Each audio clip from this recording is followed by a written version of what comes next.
Hola, ¿qué tal? Muy buenos días. Bienvenidos al taller virtual Tópicos de Sacisopa Comercial, dirigido a los regulados que realizan actividades de expendio de petrolíferos. Me presento antes que nada, su servidor, Moisés Arias, director de gestión de sistemas de administración comercial, que el día de hoy tendré el placer de ser su moderador durante este taller. Los puntos que vamos a tratar los dividimos en 4 partes, englobados con una evaluación diagnóstica, que es la que vamos a realizar a continuación, una sesión de preguntas de respuestas y una evaluación final.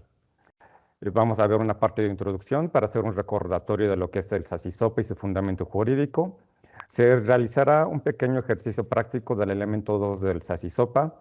Posteriormente revisaremos aspectos puntuales sobre el ingreso de los trámites del SACISOPA y por último se realizará una revisión de los informes de seguimiento una vez que ustedes han obtenido la autorización de su sistema de administración. Para dar la primera parte de este taller nos va a ayudar el biólogo Jesús Emanuel Gómez Sánchez. Adelante, Manuel.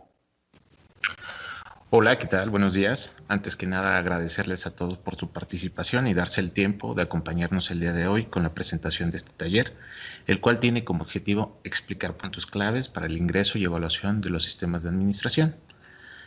Para aquellos regulados que su actividad sea el expendio al público de petrolíferos. Retomando un poco lo que ya nos mencionaron en el contenido, ¿esto cómo lo vamos a lograr?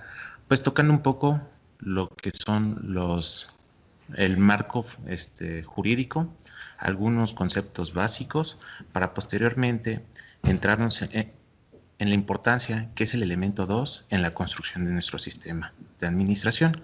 Posteriormente veremos algunos puntos claves en los cuales solemos tener equivocaciones a la hora de ingresar nuestro sistema y terminaremos hablando sobre los informes de seguimiento, ya que muchos regulados ya están en esta etapa.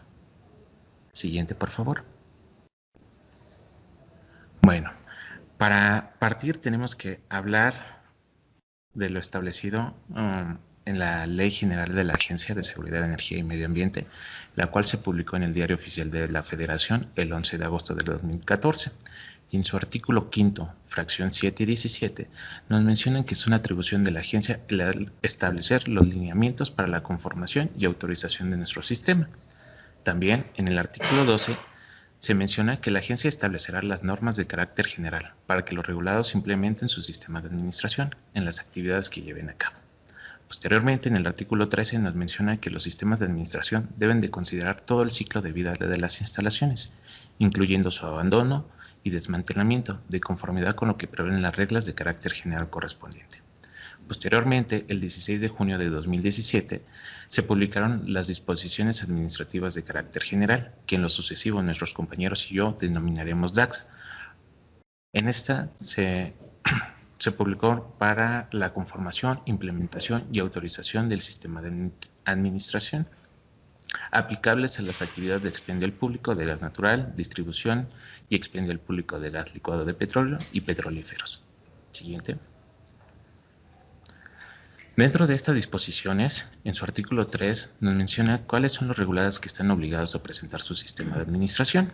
En este caso, son aquellos que se dediquen al expendio al público de gas natural, distribución y expendio al público de gas licuado de petróleo y distribución y expendio al público de petrolíferos. En este caso, gasolinas, diésel, turbocina, combustóleo. Aquí es hacia donde vamos a estar dirigiendo nuestra presentación y es por ende que estos regulados deben de tener muy presente los artículos del 8 al 17 de estas disposiciones, ya que nos van a establecer los lineamientos que nos van a marcar cómo debemos realizar y presentar la conformación y autorización de nuestro sistema. Recordar que los SACISOPAs deberán de contemplar todas las etapas del proyecto, desde la construcción hasta el abandono del mismo. Esto ya lo mencionamos y tiene una vinculación con el artículo 13 de la ley de la agencia. Siguiente, por favor. Una vez establecido las reglas del juego, pues ya podemos entrar en materia y podemos ver cuáles son los objetivos de un SACISOPA. Ya se mencionaron al inicio y es mitigar y administrar el riesgo inherente a las actividades de instalaciones de los regulados y mejorar el desempeño del sector hidrocarburo, con la finalidad de garantizar la seguridad de las personas, la operación, las instalaciones y la protección al medio ambiente. Siguiente. Bueno, tomando un poco los datos y la realidad que está en nuestro país, al día de hoy tenemos más de 12.000 estaciones de servicios activas y más de 3.300 centros de distribución de carburación de gas LP. Al día 15 de abril del 2021, en la agencia se han ingresado 13.337 trámites, de los cuales 5.753 corresponden al registro de conformación de expendio y 8.175 a autorizaciones de los mismos. En menor número tenemos los registros de conformación y autorización de distribución. Sin embargo, estos números están alejados de nuestra realidad, ya que de las más de 12.000 estaciones llevamos 8.000. Y para los centros de distribución y carburación, que son más de 3.300, apenas tenemos 104. Entonces esto nos habla de un gran número de regulados que todavía necesitan estarse y ponerse al corriente con el cumplimiento de estas normativas. Siguiente, por favor. Muy bien. Hablemos ya del SACISOPA. En esta diapositiva podemos observar todos los elementos que integran nuestro sistema, los cuales están unidos entre sí por un proceso de mejora continua, el cual está integrado por 4 elementos y lo estamos viendo en el centro de nuestra diapositiva. Estamos hablando de una planeación, un hacer, la verificación y un actuar. En esta primera etapa, que es la planificación, entran los 4 elementos iniciales de nuestro sistema, que es la política, la identificación de peligros, requisitos legales, para posteriormente establecer nuestras metas y objetivos. Una vez que ya tenemos nuestra planificación e identificado qué es lo que queremos hacer, viene la implementación, el cómo vamos a hacer las cosas. Dentro de nuestro sistema, esto lo contemplan 9 capítulos, que van del 5 al 13, partiendo de funciones y responsabilidades que cada uno va a llevar dentro de las instalaciones, para mencionar también los controles documentales, la comunicación de las mejores prácticas, el control de actividades y procesos, la seguridad del contratista y por último la preparación y respuesta a emergencias. Posteriormente a la implementación viene la evaluación, que está contemplada dentro de nuestro sistema en los capítulos del 14 al 17. En esta evaluación vamos a ver y a establecer los mecanismos de cómo vamos a presentar nuestros resultados, de cuáles son las mediciones que vamos a tener. Entonces vamos a tener el monitoreo y verificación de las evaluaciones, auditorías, investigaciones de incidencias y accidentes y la revisión de resultados. Para, por último, en el capítulo 18 de nuestro sistema, presentar el informe de desempeño, que nos va a indicar si la aplicación de nuestro sistema de administración está cumpliendo con la mitigación de accidentes e impactos en el entorno o requiere un mejoramiento. Siguiente, por favor. Algunos conceptos básicos que debemos de tener en claro y que ya muchos conocen es la conformación del sistema de administración, autorización e implementación del sistema, que si bien suenan similares, son conceptos totalmente diferentes. La conformación es el conjunto documental de los elementos mínimos que se deben contener en los sistemas de administración de los regulados, mientras que la autorización la entendemos como el acto administrativo que emite la agencia mediante el cual se tiene por cumplidos los requisitos previstos en la ley. Debemos de entender que la conformación se va a emitir por razón social y por actividad que realicen, mientras que las autorizaciones se van a dar por instalación, para posteriormente venir la implementación del sistema, la cual es la puesta en funcionamiento de forma gradual por parte del regulado de los elementos de su sistema de administración, en la realización de los proyectos del sector hidrocarburo. Siguiente, por favor. Muy bien. Otros conceptos básicos que debemos de tener en claro son riesgos, peligros y accidentes, los cuales también solemos confundir a la hora de integrar nuestro sistema, ya que, por ejemplo, para riesgo y peligro son conceptos que son muy fáciles de confundir entre ellos.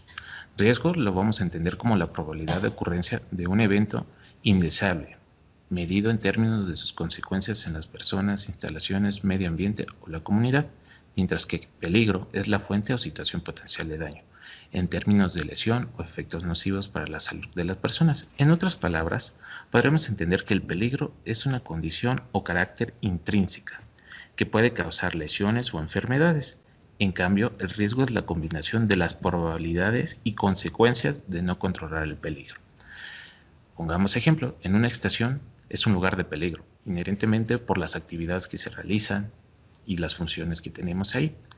Sin embargo, dentro de estos, el personal que labora se ve sujeto a posibilidades de riesgos. Uno de ellos podría ser un atropello o golpe de vehículos a algún trabajador de las instalaciones. Ese es un riesgo, es la probabilidad de ocurrencia de un evento.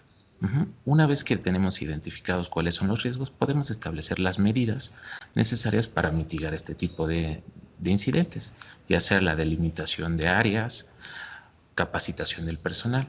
Con esto vamos a poder prevenir el accidente, que es nuestro siguiente término, que es el evento que ocasiona afectaciones al personal, a la población o a los bienes de la propiedad de la nación, o a los equipos e instalaciones, a los sistemas o procesos operativos del medio ambiente. Siguiente, por favor. Por último, otros dos conceptos que debemos de tener claro es el análisis de riesgo, que es lo que acabamos de hacer en este ejercicio. Nosotros los vamos a entender como un documento que integra la identificación de peligros, evaluación y análisis de riesgo de procesos, con la finalidad de poder establecer sistemas de seguridad que salvaguarden barreras apropiadas y suficientes para reducir la probabilidad y o consecuencia de los escenarios de riesgos identificados, y aspectos ambientales, que es elemento de las actividades, productos o servicios de una organización que pueden interactuar con el medio ambiente. A continuación, nuestro compañero, el ingeniero Andrés Iván, nos hablará más a fondo sobre estos temas.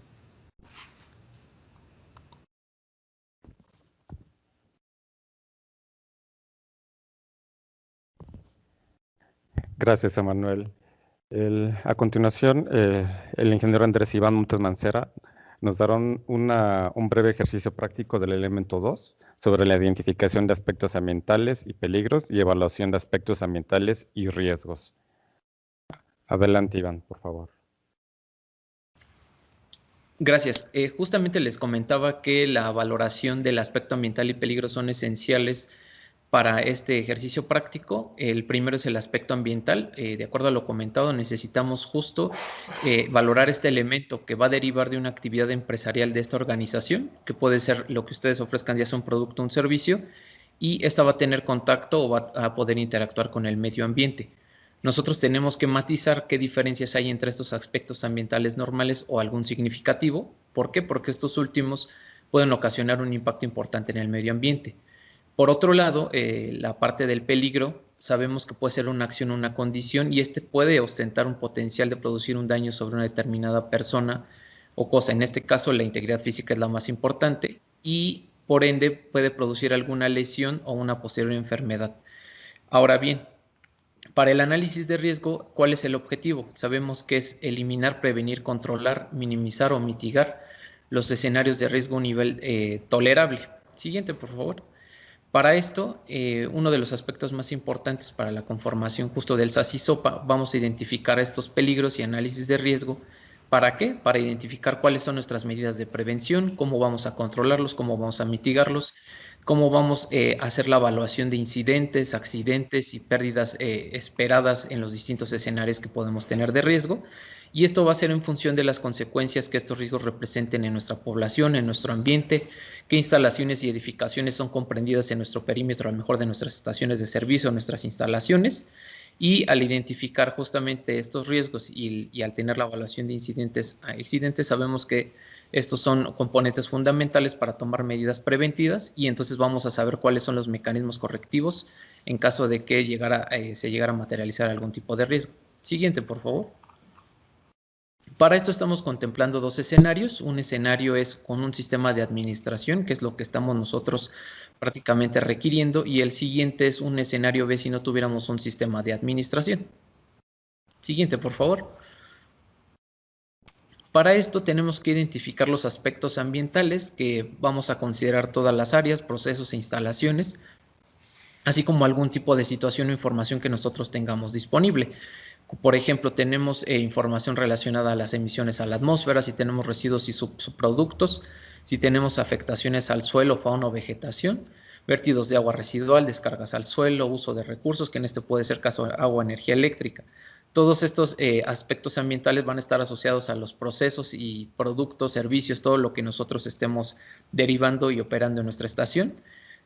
Para esto, nosotros tenemos que determinar si tenemos algún tipo de situación de operaciones normales, si tenemos algún tipo de paro de arranque, una situación de emergencia con potencial contaminación del ambiente, si estamos nosotros justamente llevando o aplicando nuestros requisitos legales o algún otro requisito relacionado con los aspectos ambientales, si estamos llevando o no a cabo algún tipo de auditoría ambiental, tenemos algún tipo de acta de inspección de nuestras auditorías ambientales o resoluciones relacionados justamente a nuestros estudios de impacto y riesgo, si tenemos reportes internos de análisis de emisiones e informes, si la información que tenemos sobre esta parte está relacionada con nuestra estadística de incidentes. Es decir, toda esta información vamos a considerarla justamente para identificar nuestros aspectos ambientales.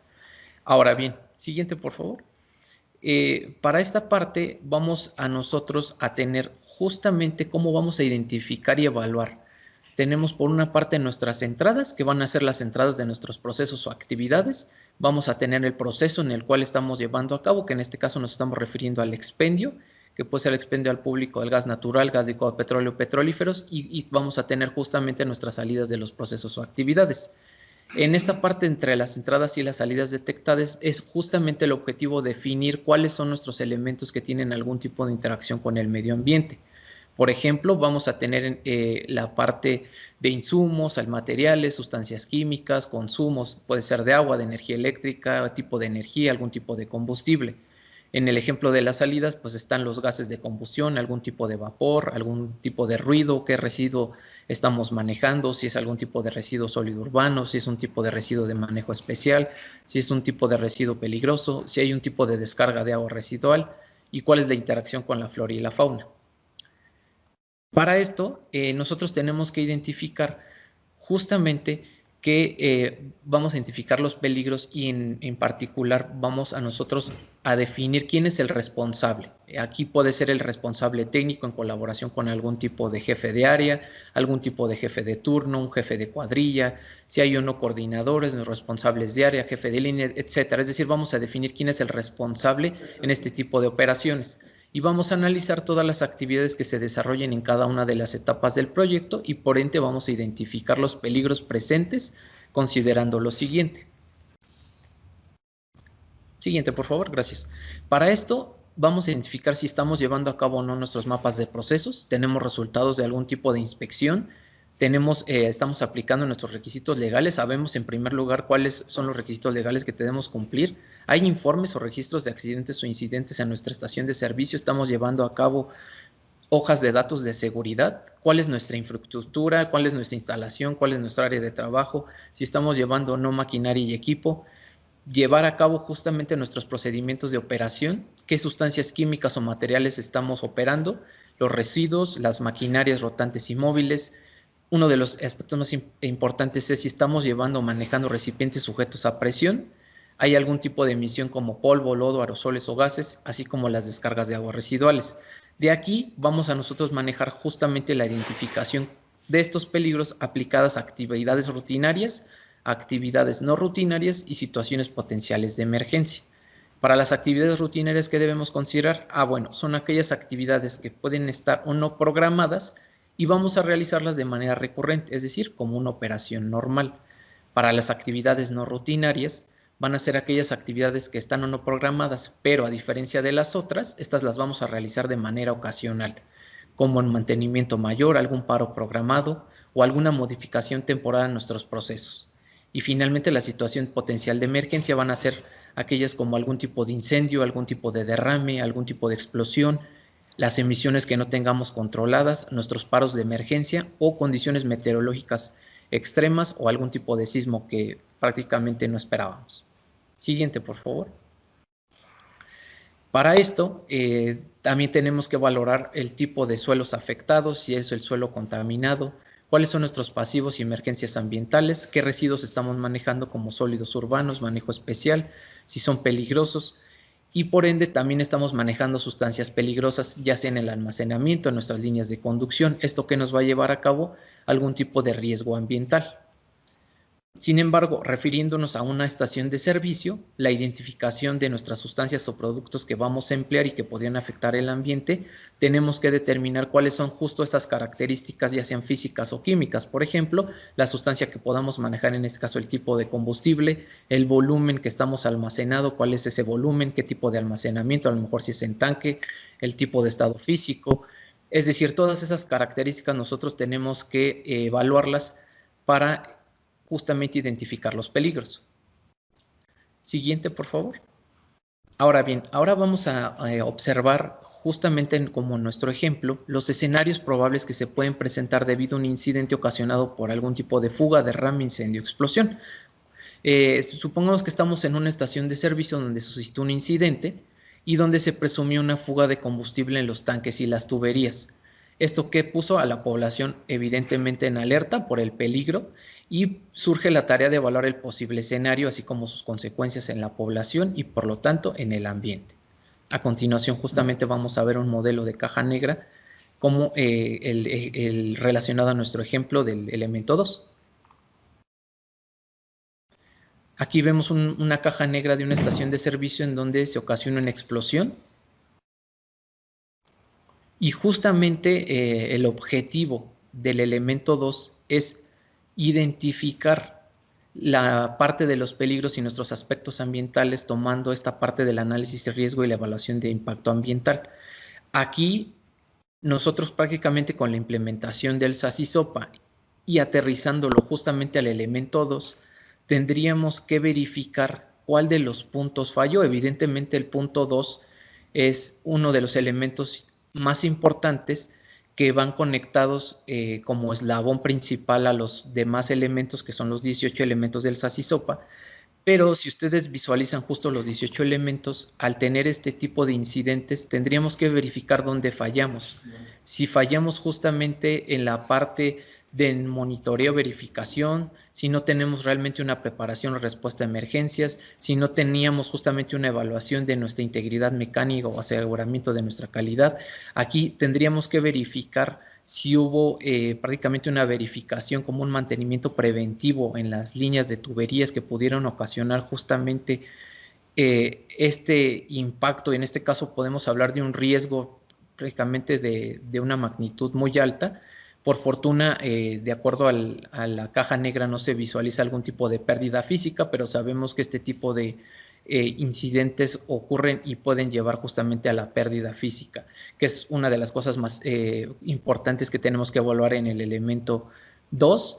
Entonces, aquí tenemos que verificar la congruencia, si estamos llevando a cabo de forma correcta nuestra identificación de peligros y aspectos ambientales, si estamos cumpliendo justamente con nuestros requisitos legales, si estamos llevando a cabo nuestras metas o indicadores. Aquí de lo que estábamos hablando al inicio, quiénes son aquellas personas con las funciones, con sus responsabilidades y su autoridad marcados desde la política y la alta dirección, si realmente nuestro personal está capacitado y entrenado para proceder con este tipo de emergencias.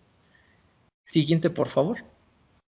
Por lo anterior, justamente usamos algún tipo de metodología para identificar los aspectos ambientales y peligros. Así, aquí como ejemplo podemos decir que usamos varios. Una de ellas es el HACCP, que es una técnica de identificación de todos los peligros significativos asociados a una actividad en particular. Está el HACCP, que es nuestro análisis de riesgo y operatividad.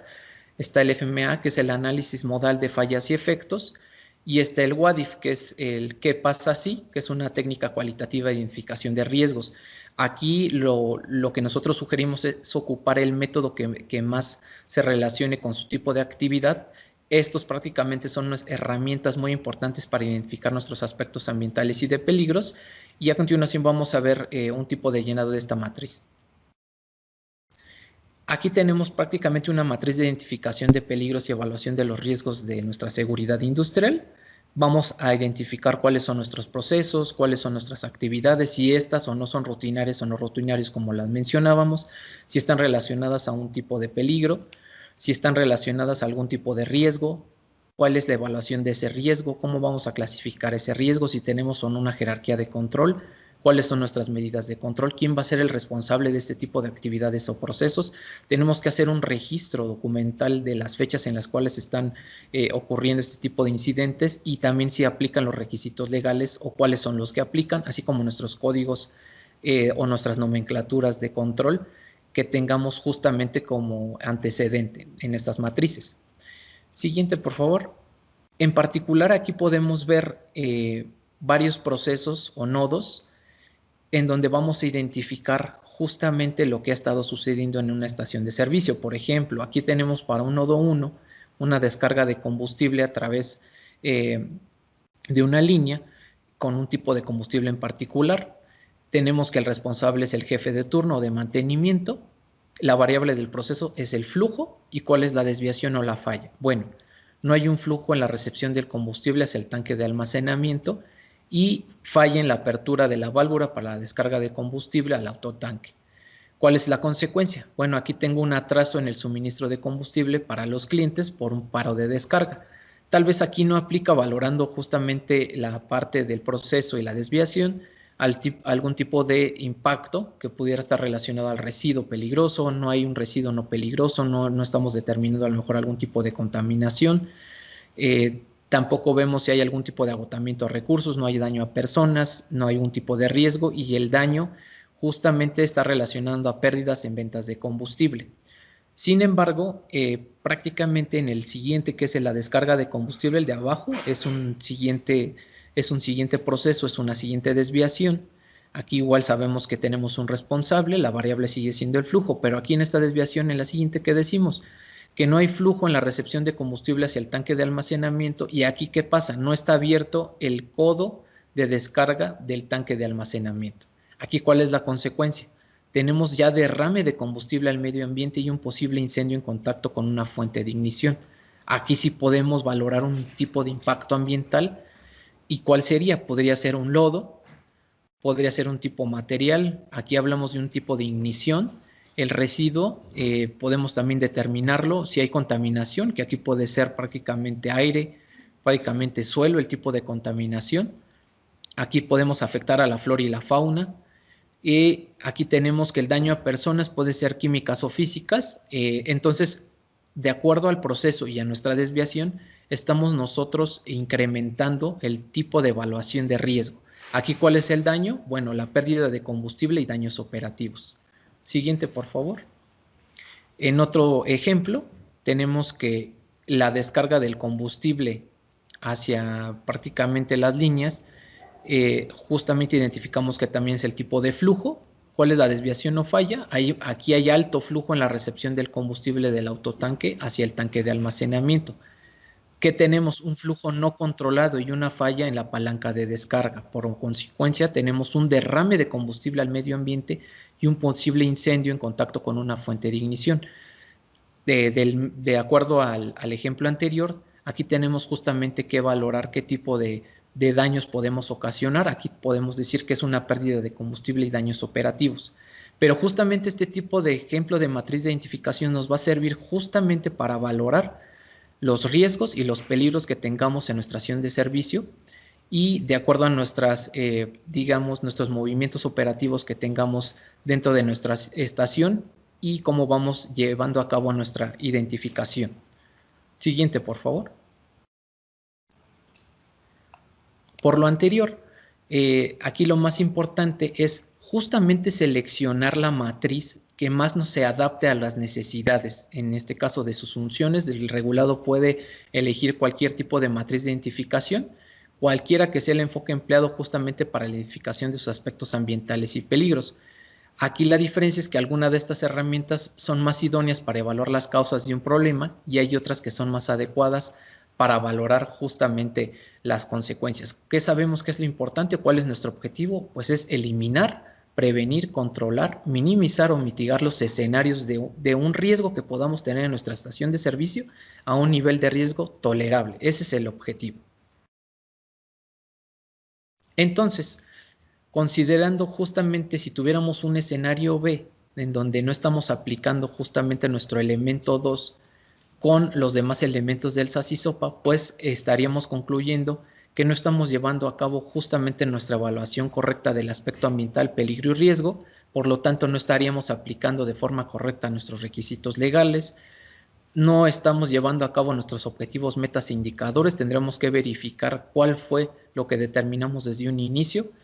A lo mejor la competencia de nuestro personal no es el adecuado, tendríamos que verificar cómo se marcaron ahí las funciones, la autoridad y los perfiles de cada uno y si se están llevando a cabo o no, si estamos llevando a cabo o no un control de actividades y procesos, y por lo tanto, si ocurriría un escenario B como el que vimos, no estaríamos llevando a cabo de ninguna manera en un programa de respuesta a emergencia. Más adelante nuestros compañeros nos van a hacer favor de explicarnos la parte del protocolo de respuesta a emergencia. Siguiente, por favor. Entonces, valorando justamente el ejemplo de la caja negra, aquí identificamos justamente el elemento 2 como un elemento indispensable o esencial que va conectado a los 18 elementos del SASISOPA, y justamente uno de los principales requisitos es la valoración de este elemento 2. Como identificábamos en la caja, hay que verificar desde dónde estamos haciendo mal las cosas, si efectivamente estamos llevando a cabo nuestra política, cómo se estableció ahí a partir de la alta dirección estas características de llevar a cabo, si estamos aplicando o no nuestros requisitos legales, cuáles son nuestros objetivos, metas e indicadores que hay que llevar a cabo. Mencionábamos justamente lo de funciones, responsabilidad de autoridad. Tal vez no tenemos la competencia del personal o no estamos dando planes de capacitación y entrenamiento justamente a las personas que estamos contratando. No estamos llevando nuestro control de documentos y registros. Aquí aplica justamente todo lo que estamos valorando. Es un registro documental de nuestro sistema de administración. ¿Cómo estamos llevando a cabo todo esto dentro de todos los 18 elementos? Y tenemos nuestro control de documentos y registros que tengamos como antecedente. No nada más es tener, digamos, un papel o unas carpetas llenas de nuestros registros. No, es justamente para estar evaluando constantemente si estamos llevando a cabo de forma correcta la identificación de estos peligros y aspectos ambientales. Es decir, aquí estamos llevando a cabo justamente los antecedentes de nuestro día a día, nuestra forma operacional en una estación de servicio. ¿Esto qué nos va a poder otorgar? Pues tener mejores prácticas y estándares. Vamos a poder tener nuestro control de actividades y procesos, si efectivamente o no estamos llevando a cabo una integridad mecánica y aseguramiento de la calidad. Pareciera por el modelo de la caja negra que no estábamos verificando justamente a lo mejor algún tipo de línea de conducción de estos flujos. A lo mejor podría ser un flujo que se partió y prácticamente tenía a lo mejor un alto grado de flujo, no lo sabemos. A lo mejor ahí tendríamos que verificar en qué fallamos. También es muy importante la seguridad de nuestros contratistas, si estamos llevándolo o no a cabo de acuerdo a nuestras políticas, y la preparación y respuesta a emergencia. ¿Cómo estamos también nosotros llevando esta parte del protocolo de respuesta a emergencia? Si estamos monitoreando, verificando y evaluando justamente esto. ¿Por qué es importante? Porque cuando lleguen las auditorías, entonces nuestros resultados van a ser negativos, al encontrar justamente a partir de la investigación de incidentes y accidentes todo lo que haya sucedido. ¿Y cuál va a ser la revisión de resultados? Pues bueno, tal vez esos resultados sean negativos, que tengan un impacto que tenga que cambiar de forma radical o forma negativa. Y por lo tanto, nuestros informes de desempeño tendrían que ser pues prácticamente cuestionados. Justamente aquí estamos viendo cómo interactúa el elemento 2, que es el elemento más importante con los demás elementos, y es importante que lleven a cabo su SASISOPA, cumpliendo justamente con las disposiciones. Siguiente, por favor. Ahora bien, aquí tenemos como ejemplo la curva de Bradley, sabiendo que la implementación de los 18 elementos del SASISOPA, ¿qué vamos a obtener? Bueno, uno de los objetivos es fortalecer justamente la cultura de nuestra seguridad. ¿Para qué? Para mitigar sistémicamente los riesgos. Vamos a administrar el riesgo del factor humano, que es el más importante. Como vimos en el modelo de la caja negra, al parecer no hubo una pérdida física, pero suele pasar que así ocurra, y esto pues es muy lamentable, justamente por no llevar a cabo, no aplicar justamente las normativas, y en este caso que estamos hablando de nuestro SASISOPA, estaría prácticamente no implementado. Justamente a tener el cumplimiento de nuestro SASISOPA, pues vamos a cumplir justamente con los estándares de ingeniería que puedan aplicar de acuerdo a nuestra estación. Vamos a cumplir en automático con las NOMS y con las DACS. Y por lo tanto, aquí lo que se observa y lo que se pretende es justo obtener un nivel de fortaleza de nuestra cultura de seguridad. Es decir, vamos a evitar el riesgo y nos vamos a ir alejándonos al nivel de accidentabilidad. Vamos a identificar nosotros un punto intermedio en donde estamos nosotros aplicando nuestra seguridad. Y eso es lo que nosotros queremos al aplicar los 18 elementos del SASISOPA y sobre todo teniendo cuidado en el elemento 2. ¿Cuál va a ser nuestro nivel de fortaleza de nuestra cultura de seguridad? Vamos a nosotros a identificar justamente que nuestras situaciones potenciales de emergencia que puedan presentarse en algún tipo de proyecto en nuestra estación, hay que definir cuáles son estas acciones a aplicar para dar respuesta a una situación real de emergencia. Este es el objetivo. ¿Para qué? Es decir, estamos llevando a cabo nosotros una planificación y control operativo, estos que sean efectivos. Vamos a asegurar que todas las precauciones necesarias se han completado para definir qué, implantar todos los controles de una forma inteligente y eficiente. ¿En dónde lo vamos a relacionar? Justamente a un aspecto ambiental impacto, justamente a un riesgo y oportunidad relacionado con los bienes o servicios de la empresa y enfocado justamente a nuestra estación y por lo tanto dando cumplimiento a las obligaciones legales. Eso sería todo de mi parte. Muchísimas gracias.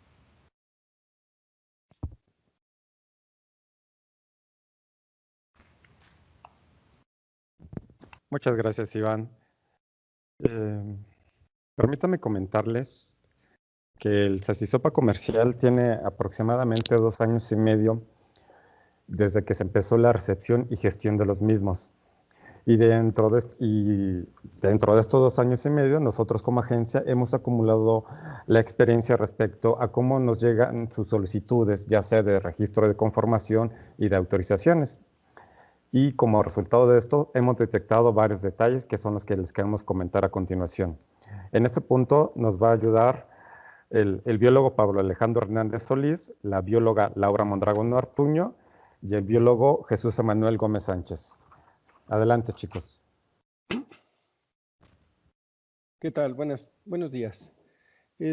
Como ya se mencionó, a partir de este punto empezaremos con algunos puntos que son claves para la buena evaluación de los SASISOPAs que se ingresen a la CEA. Para empezar, comenzaré entonces con lo que son los ingresos del SASISOPA y sus modalidades de pago. La siguiente, por favor.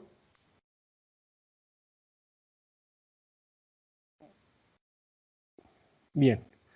Para las modalidades de ingreso, existen diferentes tipos de ingreso que van de acuerdo al tipo del trámite que el regulador solicite, ya sea la conformación, la autorización del sistema de administración o combinaciones de las anteriores, el registro de la conformación y una autorización o el registro de la conformación y cuantas autorizaciones para instalaciones tenga el regulado. La siguiente, por favor.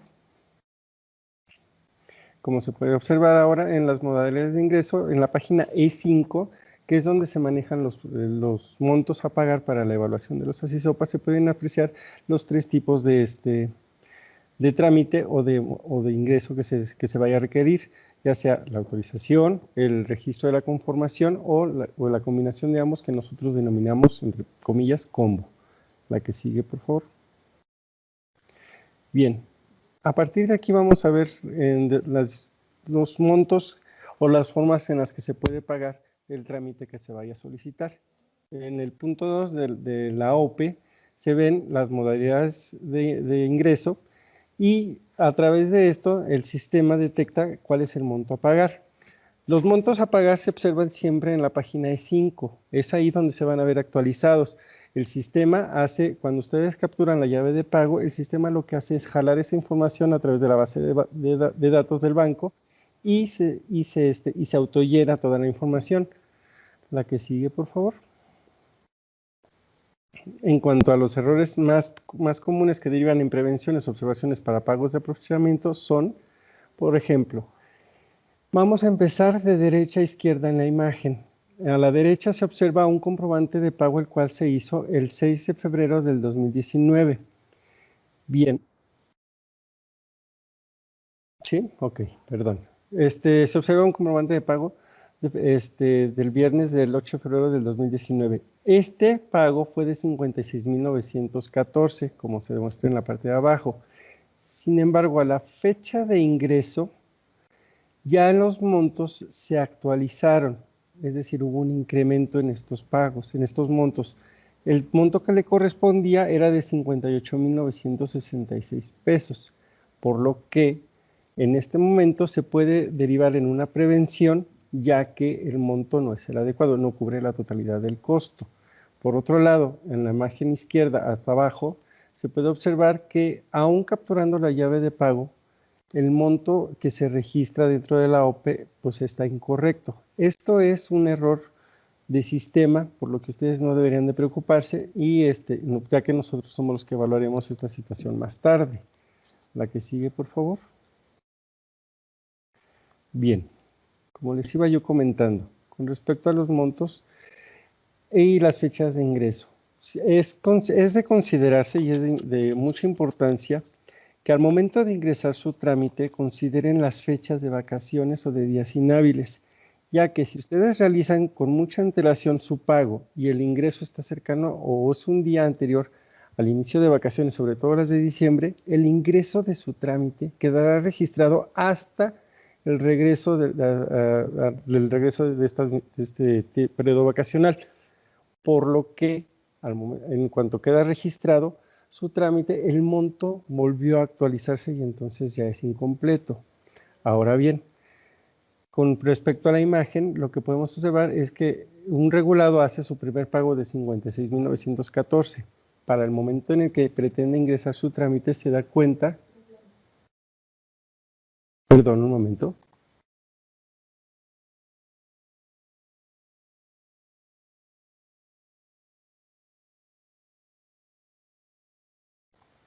Disculpen la interrupción. Bien, como les iba yo comentando, el primer pago, el regulado hace un primer pago de 56,914 para cuando lo pretende ingresar, él se da cuenta de que su pago es incompleto y entonces hace un segundo pago de 2,052 pesos. Sin embargo, conforme a la fecha de ingreso del trámite, este pago de todos modos quedó incompleto, ya que se actualizan otra vez los... No. Hasta me cortó la imagen. Bueno. Disculpen, problemas técnicos. Bien. Me quedé así, bueno, entonces, para cuando hace un total de 58,966, sin embargo, como se puede observar en la imagen de la derecha hacia arriba, es la hoja de ayuda y el formato es 5. El pago que le correspondía realmente para el momento de ingreso es de 61,053 pesos.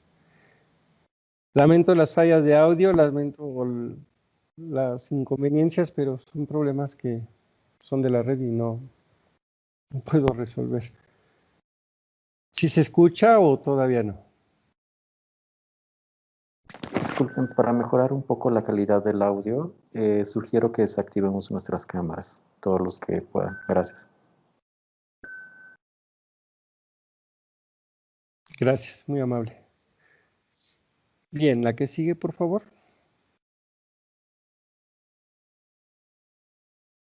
Cabe aclarar, nada más ya para terminar, que entonces, para ingresar un pago complementario, este pago complementario se solicita a través del contacto OPE, y ellos son los que se encargarán de poder ingresar de manera, ellos podrán otorgarle entonces la hoja de ayuda y el formato de 5 para realizar estos pagos y así poder ingresarlos al sistema. Bien, vamos a continuar entonces ahora con lo que es un dictamen. ¿Qué es un dictamen emitido por un tercero autorizado? Bueno, son aquellos dictámenes que sirven para la evaluación, en los que se realiza una evaluación de lo que es el archivo SACISOPA y este trámite se ingresa junto con el SACISOPA a la CEA. Nos sirve de referencia y nos ayuda para completar las evaluaciones.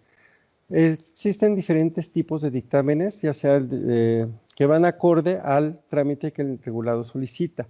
Nosotros evaluamos para la actividad de expendio, pues es un dictamen del programa de implementación que puede incluir entonces ambos tipos de dictámenes, el registro de la conformación y la autorización del sistema, o pueden venir por separado. Para el siguiente imagen, por favor. Bien, Una vez definido el sistema, el trámite que se va a solicitar, es importante remarcar entonces el alcance del dictamen, ya sea si es para la conformación del sistema o para la autorización.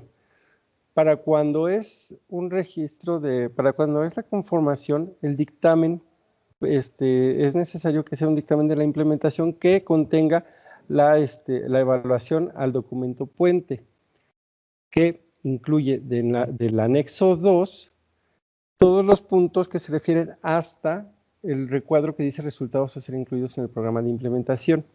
Cuando es para la implementación, que son las autorizaciones, es de resultados a ser incluidos en el programa de implementación hasta abajo. Existe un tercer tipo de dictamen que es el, entre paréntesis, integral. Incluye estos dos tipos de dictámenes en uno solo. Y entonces, todo esto que se puede ver en el anexo 2 será incluido dentro del alcance del dictamen. Este tipo de dictámenes es el que se incluye cuando se va a realizar un trámite que denominamos combo, el de la conformación más una autorización o cuantas autorizaciones sean necesarias. ¿Cómo nos damos cuenta del alcance? Bueno, es que esta información que acabo de detallar se ingresa dentro de las actas y de las listas de verificación del dictamen, por lo que es sumamente importante que éstas acompañen a los dictámenes al momento del ingreso del trámite. La que sigue, por favor. Bien, algunos puntos claves para el dictamen es que sea legible, que correspondan ya sea la razón social, el número de instalación o permiso CRE o el dictamen de diseño, que se expide cuando la instalación no está en operaciones. El alcance del dictamen, la firma del responsable técnico autorizado por la agencia, la firma del representante legal del regulado acreditado en la OPE. Estamos recibiendo dictámenes que están firmados por algún otro representante legal de la empresa, pero que no fue acreditado en la OPE. La vigencia del tercero autorizado y los documentos de soporte. Ya los mencioné, las listas y las actas de verificación. La que sigue, por favor. Bien. Este es un ejemplo de lo que contiene un dictamen y de cómo nos recibimos nosotros y qué es lo que evaluamos. Lo importante en la imagen de la extrema izquierda hasta arriba, se puede observar un recuadro rojo. Este recuadro rojo contiene el número de codificación del dictamen, en el cual se incluye el número de autorización del tercero o la codificación del tercero y el número de dictamen en cuestión. También se pueden observar los diferentes requisitos que incluye, que es la dirección del representante legal, bueno, la dirección de instalación, el nombre de la razón social, el permiso CRE o dictamen de diseño y, bueno, el alcance del dictamen. Más abajo se puede ver en el recuadro rojo la firma del representante legal que está ausente. Esto también está sucediendo. No están llegando los dictámenes firmados por el representante legal del regulado. En la imagen de la derecha se puede observar el mismo dictamen, nada más que en este punto, nada más como dirección de instalación, nada más pusieron el estado y la ciudad. Es necesario remarcarles que incluyan toda la dirección que viene en el permiso CRE y que este número de permiso CRE también concuerde con el permiso CRE que nos ingresaron, el dictamen del diseño. También abajo las firmas dentro de los representantes técnicos del tercer autorizado tienen que estar autorizados ante la OPE. Tienen que checar que la vigencia del tercer autorizado sea válida al momento del ingreso del trámite. La que sigue, por favor. Muy bien, por mi parte es todo. Entonces, si hay cualquier otra cosa, pues esperamos sus preguntas. Gracias. Buenos días. Continuando con los errores más frecuentes y que pueden derivar en una prevención u observación. La que sigue, por favor. Tenemos para el caso del formato de solicitud o anexo 1, que suelen o no presentar el documento o el documento que presentan no corresponde. O, como en el ejemplo, que ahorita estamos viendo los trámites de expendio y el regulado marcó el trámite que corresponde a una autorización de distribución. En este sentido, si nosotros estamos ingresando un trámite de expendio, ya sea registro de conformación o un combo que corresponde al registro de conformación y autorización, o la autorización sola, debemos de seleccionar lo que está marcado en verde, que es el 5.1.1, que corresponde al artículo 8 de las disposiciones, que es el tema que estamos tratando. Otro error que se suele cometer es que la razón social indicada en el formato no corresponda al regulado que está solicitando el trámite, o que la actividad que se indica en este formato no corresponda tampoco con lo seleccionado dentro de la OP. Y que al momento de hacer la captura o el escáner de este documento no sea legible. La que sigue. Para el caso del anexo 2, lo que nos va a derivar en una prevención u observaciones es que no se presente el documento o que el documento que nos están ingresando no corresponda al trámite solicitado. Asimismo, que no nos indique la razón social del regulado. Si bien para nosotros es importante que se incluya este dato porque así podemos ver que hay... ¿Me escuchan? Ver que hay una coherencia entre la documentación que el regulado indica en su sistema con respecto al documento puente. Otro punto importante es la referencia que indican en ocasiones o no la indican, como podemos ver en el recuadro de abajo, o la referencia es demasiado general. Hay documentos o hay sistemas que ingresan de más de 900 hojas y si ustedes nos indican una referencia tan general, pues es difícil localizar cada uno de los puntos que se especifican en el documento puente. ¿La que sigue? Aquí en este ejemplo podemos ver que el regulado está solicitando un trámite de expendio, sin embargo el anexo que nos está ingresando no corresponde al trámite solicitado. Este anexo es un anexo número 3 y por lo tanto este anexo corresponde a los trámites de distribución. No indica la razón social y esto deriva en una prevención u observación. ¿La que sigue? Aquí vemos un anexo 3. El anexo 3 no nos indica los resultados a ser incluidos en el programa de implementación. La que sigue, por favor. Para el caso de los documentos del sistema, los errores que se suelen cometer es que no ingresan los documentos completos o que faltan formatos. O sea, todos los formatos que ustedes están citando en su anexo 2 deben de venir en los documentos de su sistema. Formatos, anexos, registros, y cuando ustedes están subiendo sus documentos en la OP, marcan como estatus implementados, ya sea que indiquen que tienen algunos elementos implementados o todos, y este es un error en el sentido de que si presentan implementados sus documentos, no están ingresando los documentos de soporte, en este caso todos los documentos, formatos, anexos y registros ya requisitados, que sería el soporte a esta implementación. Otro punto es que sus documentos que están ingresando no presentan la actividad correspondiente. Si bien están solicitando un trámite de expendio, pues la actividad que están desglosando o a la que hace referencia todo su sistema es distinta. Otro punto que detectamos es cuando nos ingresan un sistema y la razón social referida en sus documentos no es la misma del regulado que está solicitando el trámite. La que siga. Aquí vimos la actividad de los documentos no corresponde. La que sigue, por favor. Y para el caso del programa de implementación, aquí es necesario señalar que cuando el regulado está solicitando la autorización del sistema de alguna instalación, ya sea que venga de un trámite de combo o de una autorización sola, debe de presentar un programa de implementación. Entonces, ¿qué nos va a derivar en una prevención u observación? Pues que no indique o que no nos presente un programa de implementación de entrada. La segunda es que su programa de implementación no sea un programa calendarizado o que no nos esté indicando para qué instalación o razón social es aplicable.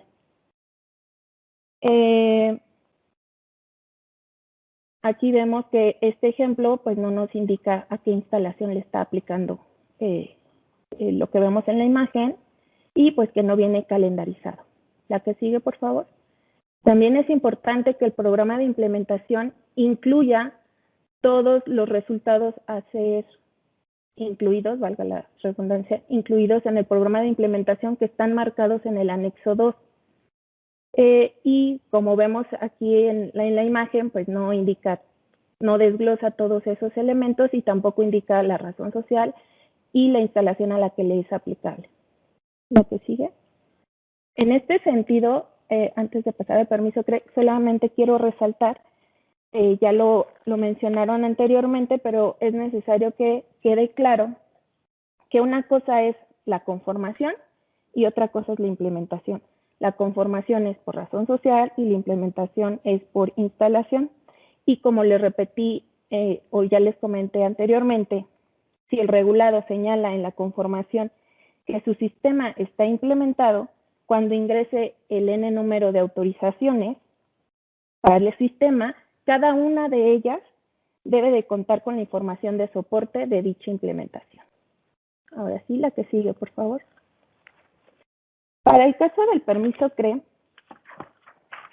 igual volvemos a lo mismo. Si el regulado está solicitando varias instalaciones, cada instalación debe contar con un permiso CRE y es importante que el permiso CRE esté a nombre del regulado.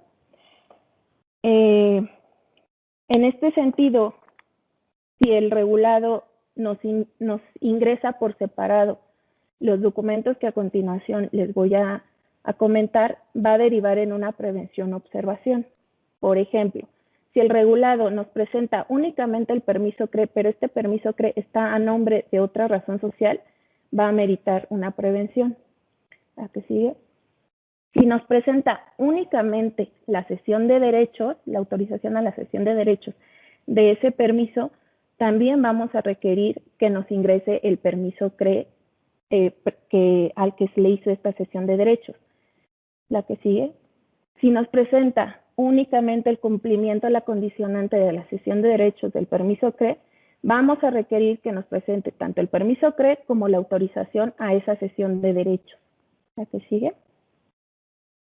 Si el regulado nos llega a presentar exclusivamente la autorización del permiso, la actualización, perdón, del permiso CRE, vamos a requerir que nos presente el permiso CRE al que le está aplicando esta actualización, perdón. ¿La que sigue?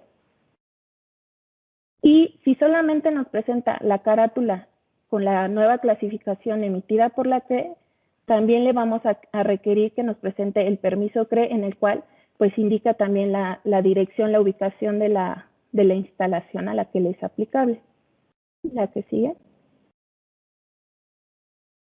Y si nos presenta el permiso CRE que fue emitido en su momento por la CNER, pues vamos a requerir que nos presente la nueva carátula con la nueva clasificación de la CRE.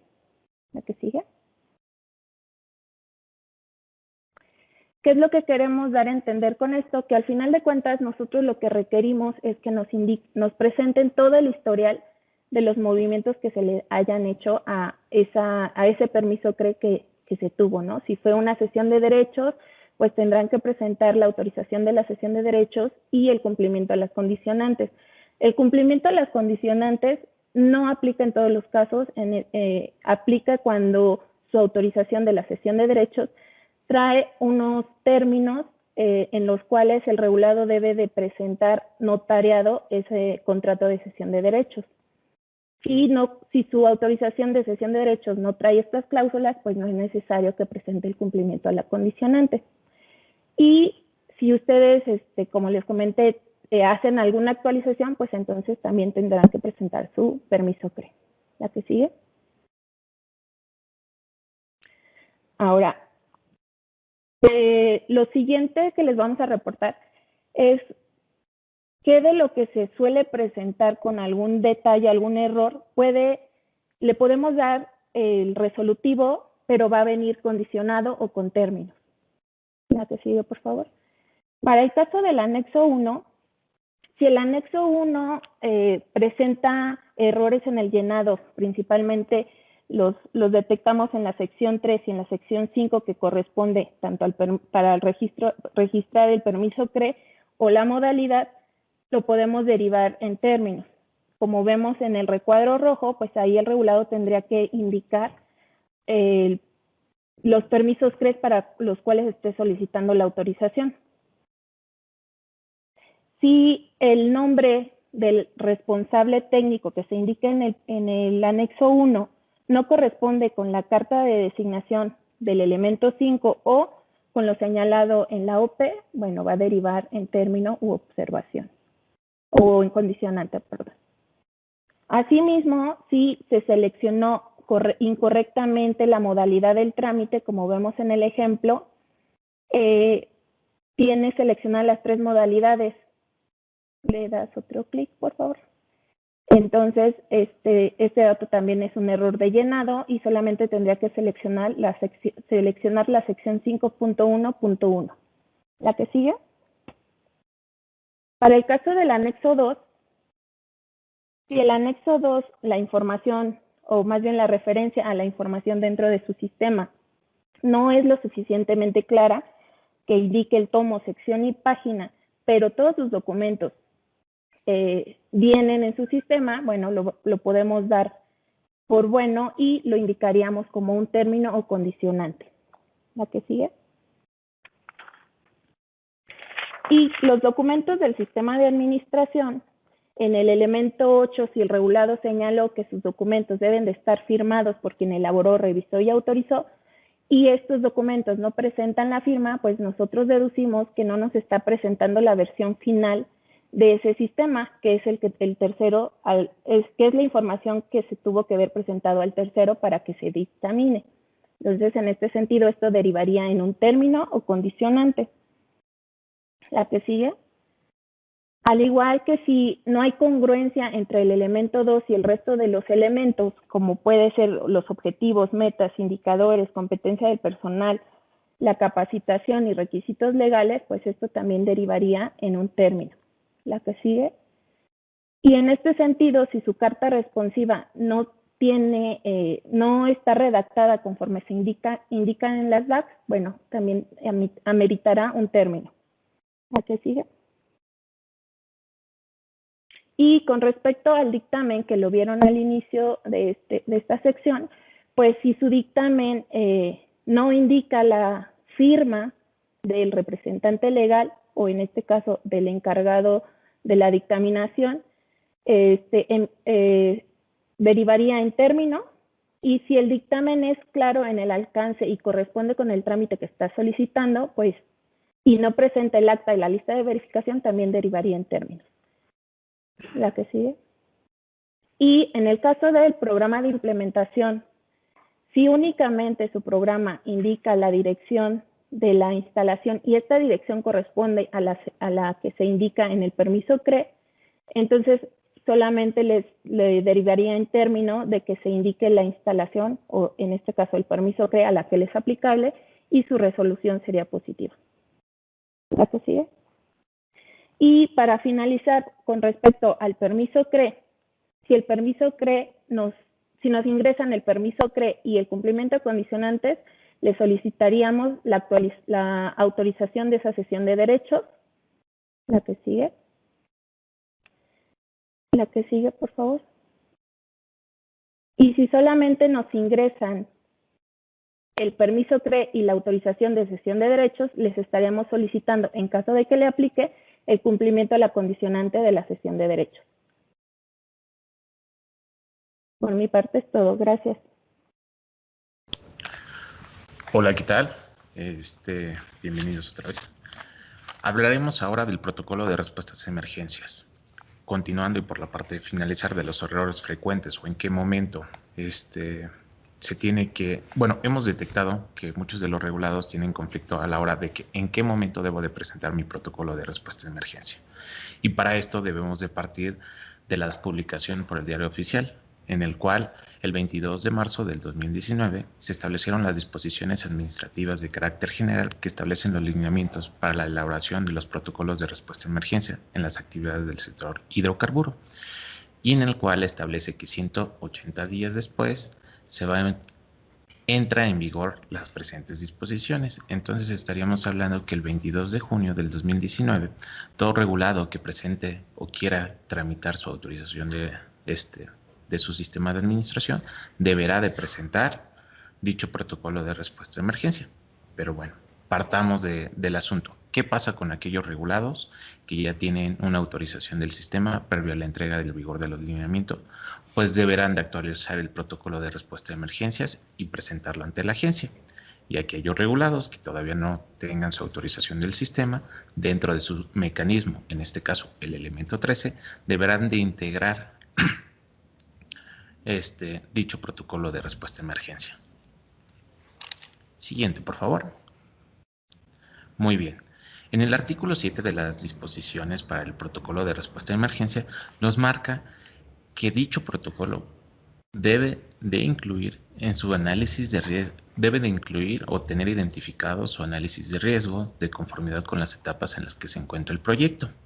Además de hacer una vinculación con el elemento 2 que ya anteriormente nos ahondó el compañero Iván en este tema, el protocolo de respuesta de emergencia también debe de incluir dentro de sus actividades, o bueno, dentro de su análisis, el fenómeno de tipos geológicos, fenómenos de tipo hidrometeorológicos, fenómenos sanitarios, en este caso, vectores de transmisión de patógenos, por ejemplo, lo que estamos viviendo actualmente con lo de la pandemia, el COVID-19. Otros son los fenómenos socioorganizativos y sus principales manifestaciones, así como siniestros externos de incidentes directos o indirectos a las instalaciones. Siguiente, por favor. Muy bien. Hay dos trámites para la entrega del protocolo de respuesta de emergencia, el cual es el ASEA-01-011-A, el cual va acompañado del formato ASEA-036, que es la entrega del protocolo de respuesta de emergencia, y el ASEA-01-012-A, que es la actualización del protocolo, y este deberá estar acompañado por el formato ASEA-037. Para esto, el regulado debe de reunir todos sus requisitos y documentos impresos y bien digitalizados. Hincapié en esta última parte. Los documentos es muy importante que entreguen la información digitalizada para que ésta se pueda integrar en todo su expediente. Recordemos que todo el sistema se lleva a través de la plataforma y si bien la actualización de estos protocolos de respuesta de emergencia se puede hacer de manera física, pues la invitación es que estos, previa a su autorización, ya los tengan integrados dentro de su elemento 13 y vinculados con su elemento 2, dependiéndose del caso. ¿Sí? Esta se va a entregar se puede presentar en el área de atención a regulados de la agencia en nuestras instalaciones. Siguiente, por favor. Bueno, este es el formatito ASEA-036 y en qué momento debemos de integrar nuestro protocolo de respuesta de emergencia. Desde el 22 de junio del 2019 debe de estar incluido dentro de nuestro sistema a la hora de solicitar nuestra conformación o autorización o el combo. ¿En qué elemento? En el elemento 13. Esto es muy importante. Y este protocolo de respuesta de emergencia debe estar totalmente desarrollado. Esto es una de las principales observaciones que se les llega a hacer a los regulados, ya que lo mencionan en muchas ocasiones, pero no lo integran, cuando es de carácter obligatorio desde el 2019. Por mi parte, esto es todo. Aquí ya estamos concluyendo la parte de los errores frecuentes que se llegan a cometer a la hora del ingreso del SACISOPA, y a continuación viene el maestro Moisés Arias Bernal, el cual nos explicará sobre los informes de seguimiento. El cuarto tema de los que queremos platicarles el día de hoy se refiere a los informes de seguimiento. Ya por ahí mencionaron que digamos que obtener la autorización de sus sistemas de administración es solamente el primer paso. Recordamos que uno de los objetivos de contar con el SACISOPA y de tenerlo implementado correctamente en una instalación consiste en controlar los impactos ambientales y controlar los riesgos. Esto, en consecuencia, nos va a dar un mejor desempeño de la instalación en particular de la que estamos hablando. Entonces, si tomamos como referencia la emisión de la autorización del sistema de administración, Posterior a eso viene una serie de informes de seguimiento y son de los que vamos a tocar brevemente en esta última parte, que son los informes semestrales, los informes anuales y los informes de auditoría. Y también vamos a platicar un poquito de lo que son los indicadores del sistema de administración y por qué son importantes para nosotros como herramienta para determinar el desempeño de cada una de sus instalaciones. Y al final esto, si se tiene correctamente implementado su sistema de administración, va a dar a la mejora continua. Hay que pensar el sistema de administración como varias cajitas, que una queda englobada dentro de la otra. Y todo empieza con el registro de la conformación. Recordemos que el registro de conformación se otorga por razón social y por actividad. Posteriormente, cuando ya se tiene con la conformación, entonces ya se procede a solicitar y en su caso emitir la autorización del sistema de administración para su implementación en cada una de las instalaciones que tenga el regulado. Y ya después viene la parte del seguimiento, dando cumplimiento a los tiempos que ustedes establecieron en el programa de implementación y a los informes anuales. Y ya más adelante, para darle seguimiento propiamente al funcionamiento de su sistema, vienen las auditorías externas. Para los informes anuales hay que tomar en cuenta que se toma como referencia el anexo 5 de las disposiciones, y mientras que los informes de auditoría están referenciados en el anexo 2 de nuestras disposiciones y también se toman en cuenta las disposiciones de auditoría externa. Todo esto forman parte de los informes de desempeño que se tienen que presentar ante la agencia. Con lo que hemos tenido alguna confusión y que nos llegan muchas consultas respecto a la temporalidad de los informes de seguimiento.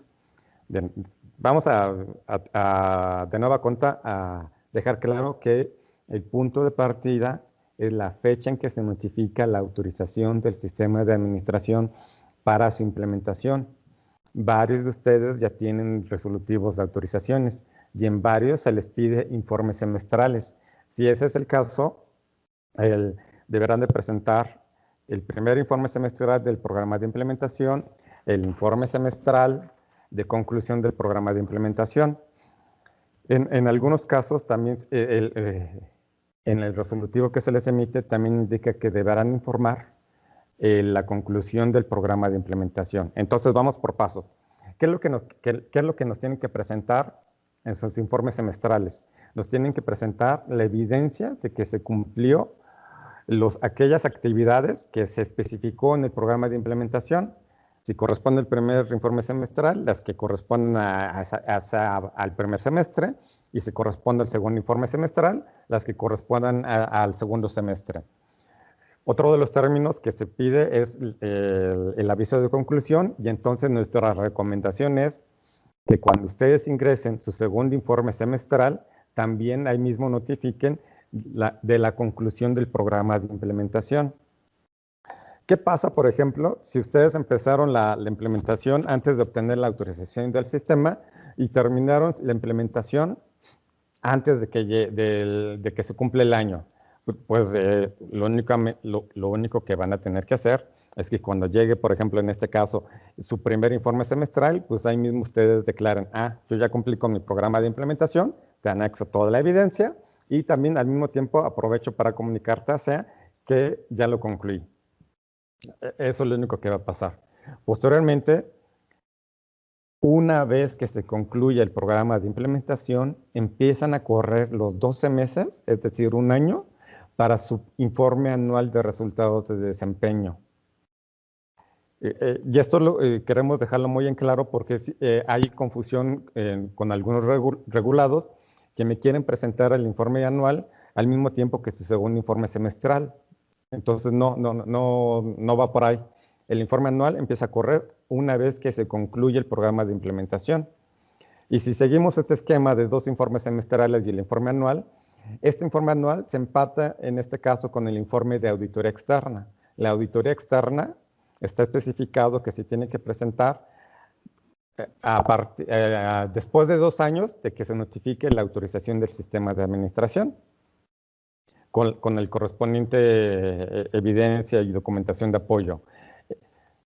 En este momento, la OPE no está habilitada para presentar los informes de seguimiento, por lo que estos informes deberán de presentarse de manera presencial mediante escrito libre en el área de atención al regulado. Y lo que sí les pedimos es que la documentación de soporte nos las presenten preferentemente de manera electrónica, ya sea en una USB o en un disco compacto. Los informes de seguimiento son prácticamente avisos y no se les va a emitir respuesta, a menos que nosotros tengamos alguna observación. La observación más común que hemos detectado es que nos presentan medios electrónicos que no podemos leer o que vienen vacíos. Entonces, de nueva cuenta, nuestra recomendación es que antes de que ingresen cualquier informe de seguimiento, verifiquen que efectivamente se pueda leer y que contenga la información que ustedes quieren presentarnos. Hay otro detalle que también nos han estado preguntando de manera frecuente, es que en las disposiciones se indica que el informe anual de desempeño se presente durante los 3 primeros meses de cada año. Entonces, por ejemplo, si un regulado obtiene la autorización de su sistema de administración en el mes de abril de 2021, su primer informe semestral lo tendrá que presentar en julio, agosto, septiembre, en septiembre del 2021, y en abril del 2022 tendrá que presentar su segundo informe semestral, con lo que concluiría su programa de implementación. Y entonces, para que el informe anual se empate con los 3 primeros meses del 2023, entonces nuestra recomendación es que se presente en marzo de 2023 su primer informe anual. Pero ¿qué pasa, por ejemplo, si el regulado obtuvo su autorización en noviembre del 2020?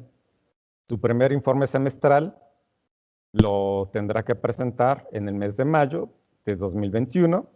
El segundo informe semestral lo va a presentar en el mes de noviembre de 2021. Y en este caso, le recomendamos que su informe anual se espere un mes más para presentarlo en los 3 primeros meses del 2023. ¿Ok? Indicadores del sistema de administración. Hay que recordar que en el elemento 4 del SACISOPA se pide un mecanismo para diseñar y establecer objetivos, metas e indicadores. ¿Y qué se debe de tomar en cuenta para establecerlos? Pues la política del sistema, los requisitos legales, los aspectos ambientales, los resultados de los análisis de riesgo. ¿Y para qué nos sirven los indicadores de desempeño? Pues básicamente a nosotros, y tanto a ustedes como a nosotros, nos va a proporcionar información específica sobre el desempeño en materia de seguridad industrial, seguridad operacional y protección al medio ambiente. Ojo, estos indicadores no son de un corporativo como tal, son de cada instalación. Hay que tener siempre en su mente porque les vamos a pedir indicadores específicos para cada instalación. Y esto es importante tenerlo en cuenta porque, al final de cuentas, si ustedes leen el anexo 5 por ahí de las disposiciones, dice informes de desempeño con base en los indicadores del sistema de administración y aquellos reportes adicionales que determine la agencia. Por eso es que para nosotros en este momento, cuando varios de ustedes ya tienen su resolutivo de autorización, es importante para nosotros, de nueva cuenta, que tengan claro la importancia de sus indicadores y de que los tengan bien definidos y de que esa definición de indicadores sirva para medir el desempeño en materia de SISOPA. Ahora bien, hablamos de desempeño de manera general, pero si queremos terminar de entender a qué nos referimos con desempeño, podemos verlo desde 2 ópticas. ¿Es un resultado medible? ¿De qué? De sus actividades, de sus procesos, de todo lo que vienen haciendo en su instalación, o como resultado de la operación y funcionamiento de la organización. Eso es lo que nos interesa, saber cómo van en materia de seguridad industrial, seguridad operativa y protección al medio ambiente. Y en este punto Nos hemos encontrado con infinidad de indicadores que nos han presentado en sus sistemas de administración, pero muchos de estos indicadores son más bien del tipo administrativo o más bien de procesos de gestión estratégica, que poco o nada tienen que ver con seguridad industrial, seguridad operativa y protección del medio ambiente. Por ejemplo, nos han puesto como indicador ser la empresa líder en venta de petrolíferos, el % de la utilidad de la organización, el número de litros de combustibles vendidos, la satisfacción de los clientes. Estos indicadores que si bien pueden ser importantes para ustedes como organización, como corporativo, en términos de utilidad de negocio, pues en términos de CISOPA, pues tienen poca o nula relevancia. Entonces, ¿cuáles son los que nos interesan a nosotros? Precisamente aquellos que tengan alguna relación con estos temas de CISOPA. Por ejemplo, las lesiones incapacitantes sufridas por el personal, la gravedad de estas lesiones, cuántos residuos está generando su instalación o cuánta agua están consumiendo. Hay que recordar que estos indicadores nos tienen que dar información respecto a los aspectos ambientales significativos y a los riesgos que ustedes determinaron que se tienen que controlar en el elemento 2 de su sistema. Por eso es importante la congruencia que ya mencionaron mis compañeros previamente entre sus distintos elementos. Porque si, por ejemplo, en el elemento 2 me determinaron como aspecto ambiental significativo que tienen que controlar la generación de residuos, entonces yo esperaría ver un indicador al respecto en el elemento 4. Eso es congruencia. A eso nos referimos con la parte de la congruencia. De nueva cuenta, esto es como un pequeño esquemita de los pasos que se tienen que hacer para definir sus indicadores. Tienen que ver cómo lo van a llamar para que ustedes lo tengan perfectamente identificado, cómo lo van a calcular, si es A más B, si es A entre B, si es A por B entre D. Esa es su forma de cálculo. ¿Qué variables están involucradas en el cálculo de sus indicadores? ¿De dónde van a obtener la información? ¿O qué áreas dentro de su instalación les va a proveer la información para el cálculo de sus indicadores? ¿Quién se los va a dar? ¿Qué son las responsabilidades? ¿Quién les tiene que brindar la información y quién va a realizar el cálculo de los indicadores? ¿Cómo lo van a representar? Y si este indicador tiene algún umbral o meta o ciertos parámetros de los que no se debe de salir. Y si se sale de ahí, eso ya implicaría una señal de alerta para ustedes como instalación.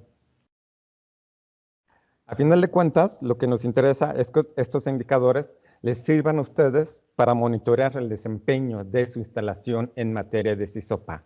Y si estos indicadores cumplen con esta función, cuando llegue la revisión anual, ustedes podrán determinar acciones que los ayude a caminar hacia la mejora continua de cada una de sus instalaciones.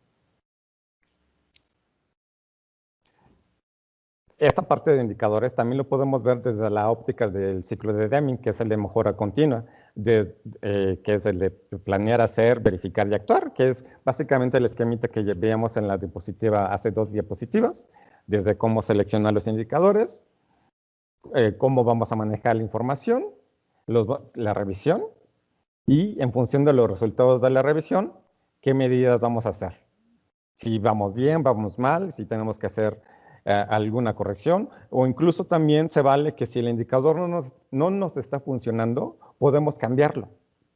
De eso se trata la mejora continua, de definir y adaptar indicadores que nos sirvan para medir nuestro desempeño.